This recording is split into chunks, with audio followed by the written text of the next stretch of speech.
Bonjour à tous, découvrez la Ford Mustang GT Eagle Squadron, une vraie Aston Martin volante, et Lotus dévoile d'inédites exiges en clin d'œil à ses 70 ans.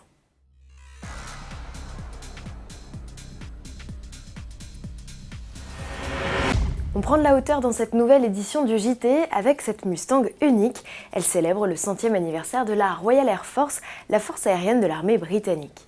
Présentée à l'occasion du Festival of Speed de Goodwood 2018, la Pony Car est habillée des couleurs des Spitfire de l'Eagle Squadron. Cet escadron, composé de pilotes volontaires américains, a combattu aux côtés des Anglais entre 1940 et 1942, avant l'entrée en guerre des États-Unis. Sous le capot, cette Mustang développée par Ford Performance et le champion de drift Vaughn Gittin Jr. embarque le V8 5 litres boosté à 700 chevaux grâce à un compresseur. Pour compléter sa panoplie, la Mustang reçoit des suspensions actives, des jantes forgées de 20 pouces, des barres stabilisatrices, des sièges Recaro en cuir ornés de l'emblème de l'escadrille. On retrouve d'ailleurs ce logo sur le pommeau de la boîte de vitesse manuelle à 6 rapports. Avis aux amateurs, la Mustang GT Eagle Squadron sera vendue aux enchères le 26 juillet prochain.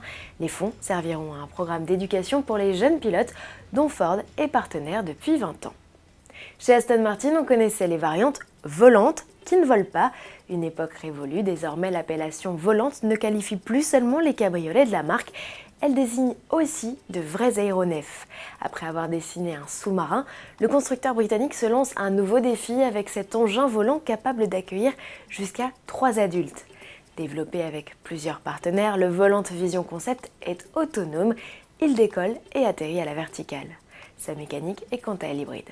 Avec ce concept dont la date de lancement n'a pas été précisée, Andy Palmer, patron d'Aston Martin, dit réfléchir à des solutions alternatives pour réduire l'encombrement, faire baisser la pollution et améliorer la mobilité en ville. Le voyage aérien semble pour lui une réponse aux problématiques du transport urbain de demain. Alors est-ce une solution aussi crédible pour vous ? Retour sur le plancher des vaches avec ses créations signées Lotus. À l'occasion de ses 70 ans, le constructeur a développé 2 livrées historiques pour ses Exige Cup 430. Elle conserve le V6 3,5 litres à compresseur de 436 chevaux. La première est sang et or et porte le nom de Type 49 comme la monoplace engagée en F1 à la fin des années 60. C'est grâce à elle, en 1968, que Graham Hill décrocha sa 2e couronne mondiale. La sportive moderne reprend ses couleurs à l'extérieur comme à l'intérieur.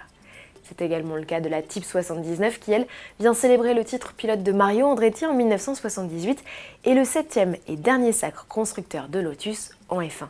À cette époque, le constructeur avait survolé la saison grâce à l'effet de sol révolutionnaire de ses monoplaces.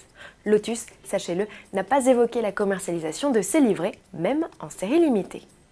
Pour clore ce JT, une image, celle de la descente des Champs-Élysées par l'équipe de France, double champion du monde de football, un parcours que les Bleus ont effectué à bord d'un bus à impérial 100% électrique sous bonne escorte. 2000 membres des forces de l'ordre sécurisaient leur trajet, ce qui a permis une descente rapide de la plus belle avenue du monde. Trop rapide, au goût des 300 000 supporters qui pour certains ont patienté plusieurs heures sous la chaleur. Il n'a fallu que 12 minutes aux Bleus pour rallier la place de l'Étoile au rond-point des Champs-Élysées. En 1998, le bus des joueurs avait mis plus de 3 heures à traverser la foule. À demain.